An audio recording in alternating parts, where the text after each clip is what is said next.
শুধু জনপ্রতিনিধি নয়, এই নির্বাচন দেশ পুনর্গঠনের মন্তব্য তারেক রহমানের। বিজয়ী হলে কৃষি ঋণ মওকুফ ও নারীদের স্বাবলম্বী করার আশ্বাস। আমার ভাই বাংলাদেশের এমন চিত্র দেখলে হয়তো সেদিন মুক্তিযুদ্ধ করতেন না, দাবি জামায়াত আমিরের।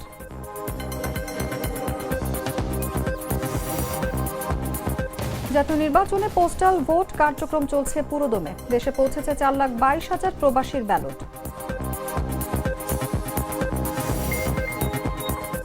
জয়ের বিষয়ে আত্মবিশ্বাসী, জামায়াতের সঙ্গে জোট সরকার করবে না বিএনপি, রয়টার্সকে তারেক রহমান।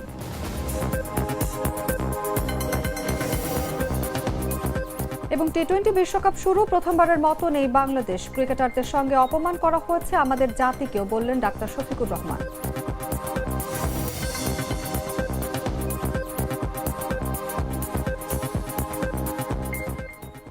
এতক্ষণ শুনছিলেন সংবাদ শিরোনাম। দর্শক, আমন্ত্রণ দুপুর 3টার সংবাদে। সঙ্গে আছি আমি অনুভা বিশ্বাস।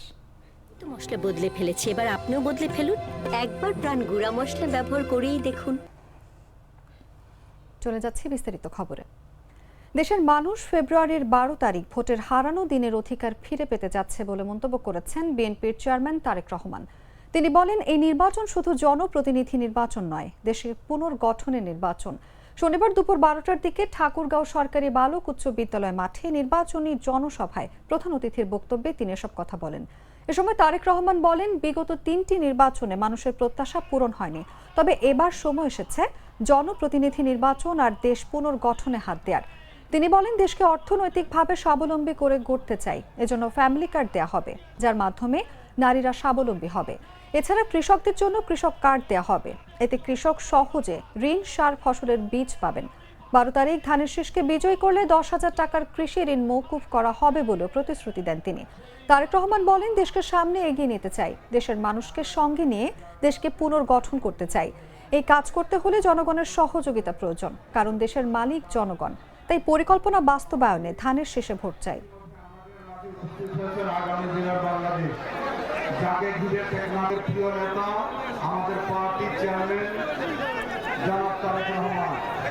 আমি কথা বলবো না, আমি শুধু এতটুকু বলি, আমরা যারা বাংলাদেশ জামায়াতে ইসলামীর আমির ডাক্তার শফিকুর রহমান বলেছেন, এখানে রণাঙ্গনের বীর মুক্তিযোদ্ধারা অথবা তাদের সন্তানেরা আছেন। আমিও এক শহীদ মুক্তিযোদ্ধা পরিবারের সদস্য। আমার যে ভাই জীবন দিয়েছেন, আমি বিশ্বাস করি এমন বাংলাদেশের চিত্র দেখলে তিনি হয়তো সেদিন মুক্তিযুদ্ধে অংশগ্রহণ করতেন না। তিনি বলেন, জীবন বাজি রেখে জীবন দিয়ে যারা আমাদেরকে ঋণী করে গেলেন, তাদের প্রতি এই দেশ, জাতি, রাজনৈতিক দল আর নেতৃবৃন্দ কি সম্মান দেখালো। তাদের তো স্বপ্ন ছিল একটি ন্যায় ও সাম্যের বাংলাদেশ, তারা কায়েম করবেন। মানুষের জীবনে অর্থনৈতিক মুক্তি আসবে, সন্তানরা সুশিক্ষায় শিক্ষিত হবে। আসলে কিছুই হলো না। কার কারণে হলো না? এর জন্য কি সাধারণ জনগণ দায়ী? অবশ্যই না। শনিবার বেলা 11টায় হবিগঞ্জ নিউ ফিল্ড মাঠে 11 দলীয় জোট আয়োজিত নির্বাচনী সমাবেশে প্রধান অতিথির বক্তৃতায় তিনি এসব কথা বলেন। জেলা জামায়াতের আমির মাওলানা কাজী মুখলিসুর রহমানের সভাপতিত্বে ও সেক্রেটারি হবিগঞ্জ 3 আসনের প্রার্থী কাজী মহসিন আহমেদের সঞ্চালনায় সমাবেশে ডাক্তার শফিকুর রহমান জেলার 4টি আসনে জোটের প্রার্থীদের পরিচয় করিয়ে দেন।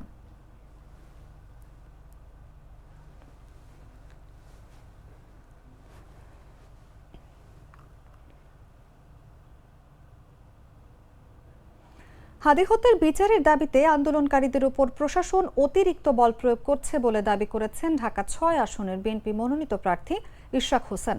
শনিবার দুপুরে আগারগাঁওয়ের নির্বাচন ভবনে সিনিয়র সচিব আক্তার আহমেদের সাথে সাক্ষাৎ শেষে তিনি এই দাবি জানান। এ সময় এক প্রশ্নের জবাবে তিনি বলেন, কিছু ক্ষেত্রে প্রশাসন পক্ষপাতমূলক আচরণ করছেন, তবে বিএনপি সংঘাত নয়, শান্তিপূর্ণ নির্বাচন চায়। মূলত ইশরাক হোসেন তার নির্বাচনী এলাকা কসমোপলিটন স্কুলে লাঠি পাওয়ার ঘটনায় ওই কেন্দ্রটি পরিবর্তন দাবি এবং সূত্রাপুর থানার ওসির পক্ষপাতমূলক আচরণের জন্য তাকে পরিবর্তন 2টি অভিযোগ নিয়ে নির্বাচন কমিশনে আসেন।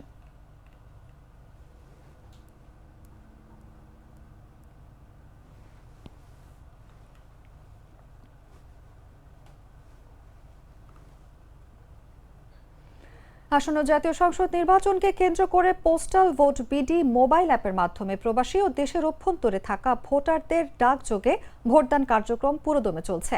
নির্বাচন কমিশনের সবশেষ পাওয়া তথ্য অনুযায়ী এখন পর্যন্ত 4,22,960টি প্রবাসীদের পোস্টাল ব্যালট বাংলাদেশে পৌঁছেছে। এর মধ্যে রিটার্নিং কর্মকর্তারা বুঝে পেয়েছেন 2,25,168টি ব্যালট। শনিবার সকাল 10টা পর্যন্ত অ্যাপের হালনাগাদ তথ্য থেকে এসব তথ্য জানা গেছে। বাংলাদেশ নির্বাচন কমিশনের তথ্য বিশ্লেষণে দেখা গেছে, প্রবাসী ভোটারদের পাশাপাশি দেশের অভ্যন্তরে থাকা ভোটাররাও সক্রিয়ভাবে এই প্রক্রিয়ায় অংশ নিচ্ছেন। বিদেশে অবস্থানরত বাংলাদেশি ভোটারদের মধ্যে ব্যালট গন্তব্যের দেশে পৌঁছেছে 7,63,862টি। ব্যালট গ্রহণ করেছেন 5,27,033 জন ভোটার। ভোটদান সম্পন্ন করেছেন 4,94,185 জন। পোস্ট অফিস বা ডাক বাক্সে জমা দিয়েছেন 4,68,091টি। বাংলাদেশে এসে পৌঁছেছে 4,22,960টি এবং রিটার্নিং কর্মকর্তাদের কাছে এসে পৌঁছেছে 2,25,168টি ব্যালট।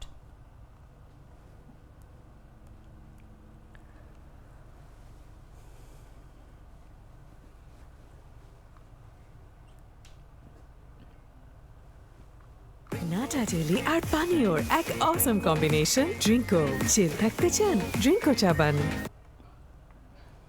12 ফেব্রুয়ারি অনুষ্ঠিত হতে যাচ্ছে ত্রয়োদশ জাতীয় সংসদ নির্বাচন। নির্বাচন উপলক্ষে ঢাকা সহ সারা দেশের সব দোকানপাট, বাণিজ্য বিতান ও শপিং মল আগামী 11 ও 12 ফেব্রুয়ারি বন্ধ রাখার সিদ্ধান্ত নেওয়া হয়েছে।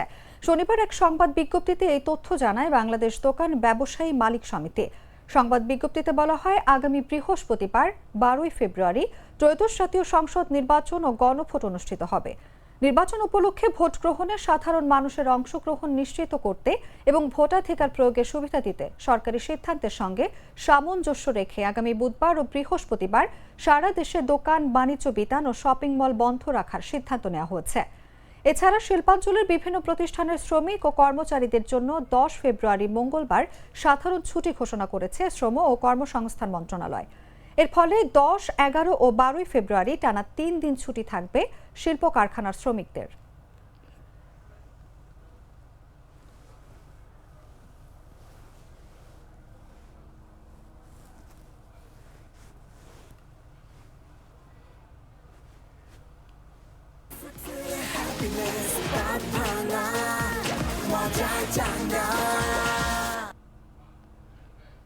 জানাবো আন্তর্জাতিক সংবাদ।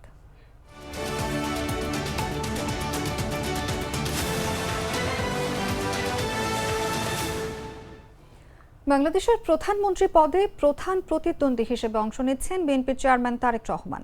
তিনি এবারের নির্বাচনে বিএনপির জয়ের বিষয়ে আত্মবিশ্বাসী।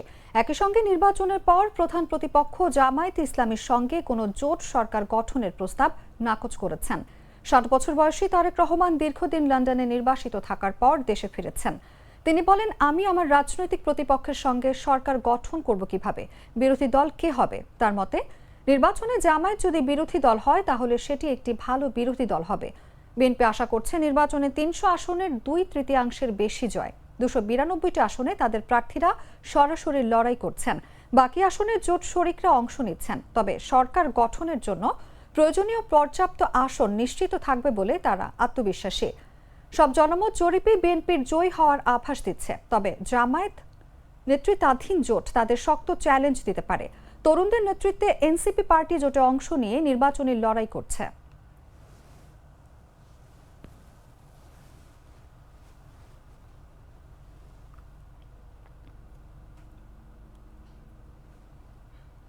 সংবাদ শেষ করব খেলার খবর জানিয়ে।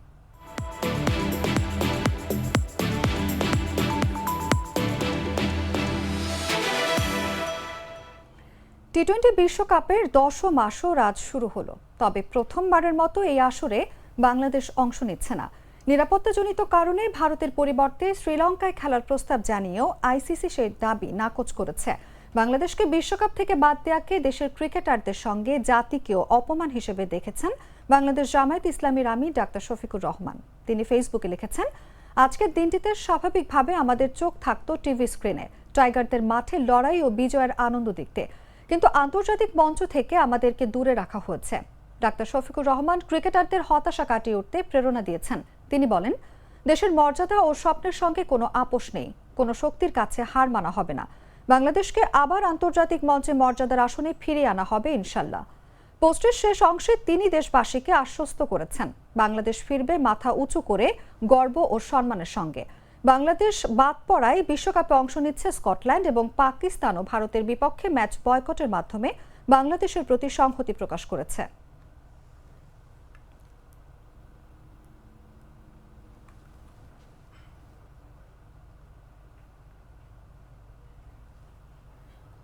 সংবাদ শেষ করার আগে শিরোনামগুলো জানিয়ে দিচ্ছি আরও একবার।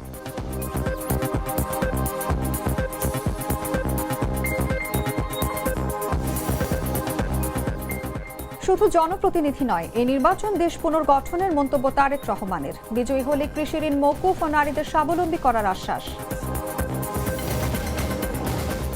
আমার ভাই বাংলাদেশের এমন চিত্র দেখলে হয়তো সেদিন মুক্তিযুদ্ধ করতেন না, দাবি জামায়াত আমিরের।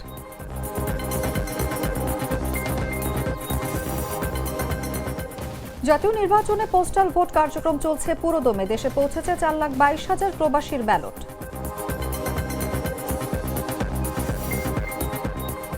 জয়ের বিষয়ে আত্মবিশ্বাসী, জামায়াতের সঙ্গে জোট সরকার করবে না বিএনপি, রয়টার্সকে তারেক রহমান।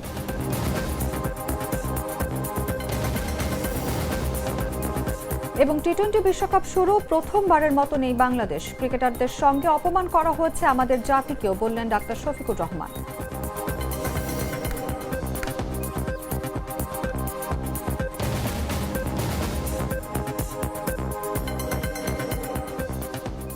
দর্শক, এই ছিল এখনকার মতো। এরপর বিকেল 5টায় দেখবেন দেশজুড়ে সংবাদ। প্রতি মুহূর্তে সর্বশেষ খবর জানতে ভিজিট করুন jagonews24.com। ফলো করুন আমাদের ভেরিফাইড ফেসবুক পেজ এবং সাবস্ক্রাইব করুন জাগো নিউজের ইউটিউব চ্যানেল। ধন্যবাদ সবাইকে।